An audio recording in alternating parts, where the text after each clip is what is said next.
və lahum azabun əlimun bimə kənu yəkzibun. Demək, onlar yalan təksib etdiklərinə görə o ağırlı bir nədir? Əzab vardır. Demək, indi baxırıq əvvələ və lahuma baxaq və lahum və bağlayıcıdır. Ləhum dediyimiz kimi li ön qoşması və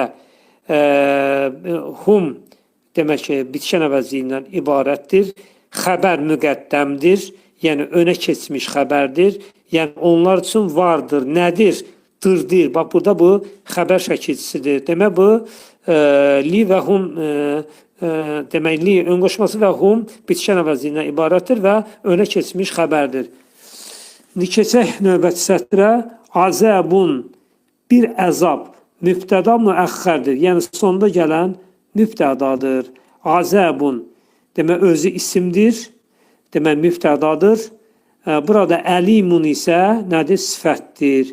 Azəbun əlimun isə demək uzlaşan təyini söz birləşməsidir. Uzlaşan təyini söz birləşməsi ərəb dilində cinsə, hala, kəmiyyətə, müəyyənlik və qeyri-müəyyənliyə görə bir-biri ilə 4 parametrdə nədir? Uzlaşmalıdır. Burada baxaq, azəbun isimdir, əlimun isə sifətdir. Baxaq, cins, kişi cinsi, bu da kişi cinsidir. Hal, bu da adlı haldadır, bu da adlı haldadır. Müəyyənlik və qeyri-müəyyənlik. Azəbun da qeyri-müəyyənlikdədir, əlimun da qeyri-müəyyənlikdədir.